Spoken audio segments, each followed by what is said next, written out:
If English was invented today, nobody would spell Wednesday like this. Seriously. Wednesday. Yet somehow we pronounce it Wednesday, not Wednesday, not Wednesday, just Wednesday.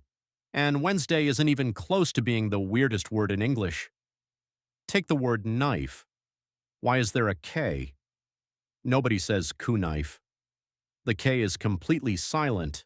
It's basically the coworker who attends every meeting, contributes nothing, and somehow never gets fired. Then there's debt. Why is there a B? Nobody says debt, buh. The B just sits there looking important, doing absolutely nothing. And don't even get me started on the word receipt. There's a P hiding in there too, silent, invisible, like a ninja. At this point, English starts feeling less like a language and more like a social experiment. Then comes one of my favorites, the word Q. Q is pronounced exactly like the letter Q. That's it, just Q. The entire word has 5 letters, yet 4 of them are basically standing in line doing nothing, which is strangely appropriate because Q actually means a line. So what's going on here? Why doesn't English spell words the way they sound? Who decided that colonel should be pronounced colonel?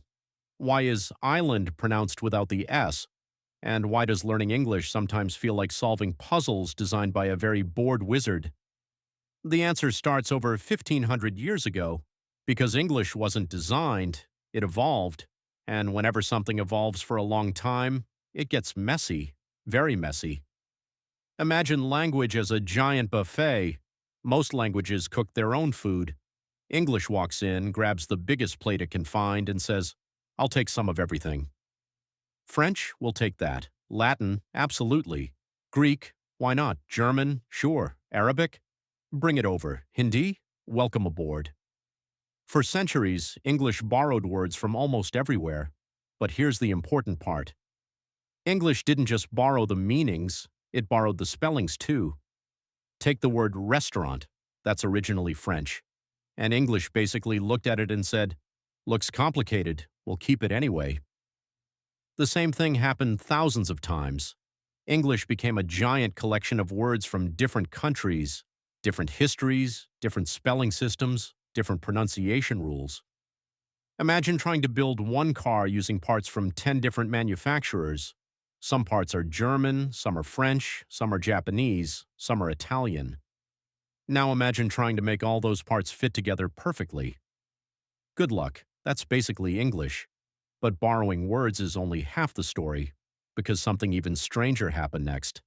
People changed the way they spoke, but the spelling stayed behind. Think about how quickly language changes today. New words appear every year. Slang changes constantly.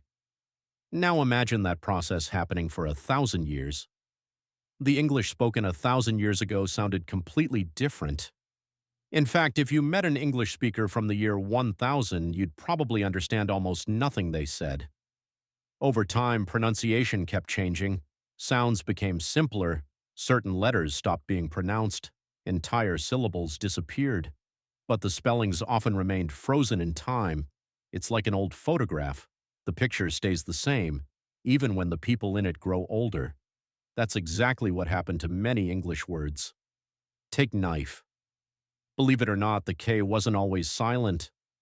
Long ago, people actually pronounced it, something closer to kunif. The same thing happened with night. Today we say night. But centuries ago, most of those letters were actually pronounced. People slowly stopped saying them. The spelling never got the memo. The same thing happened with words like nat, knee, knock, gnaw.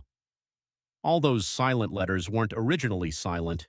They used to have jobs. Now they're basically retired employees still showing up on the company website. And then came another game-changing invention, the printing press.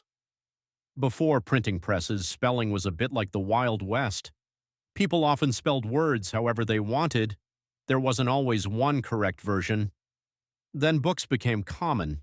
Dictionaries appeared. Schools adopted standard spellings. And suddenly, changing spellings became much harder, even when pronunciation continued changing. Imagine trying to convince the entire English-speaking world to change night into night. Seems simple, but now think about every dictionary, every school, every book, every road sign, every legal document, every website, every phone, every computer. Changing all of that would be a nightmare. So the old spelling stayed, even when they stopped making sense. And sometimes those strange spellings actually help us. Take these words: night, night, right, right. See, flower, flower. Today, many of them sound identical, but the spellings help us tell them apart. If everything were spelled exactly how it sounded, reading could become surprisingly confusing. So some weird spellings survived because they were useful, even if they looked ridiculous. Now let's go back to Wednesday. Why is it spelled that way? Because it's actually named after an ancient Germanic god called Woden. Wednesday originally meant Woden's Day. Over hundreds of years, people changed how they pronounced it. But traces of the original spelling survived, and that's the secret behind countless English words. Many of them are little pieces of history hiding in plain sight. They're not just words, they're fossils. Tiny linguistic fossils carrying stories from centuries ago. So why doesn't English spell words the way they sound?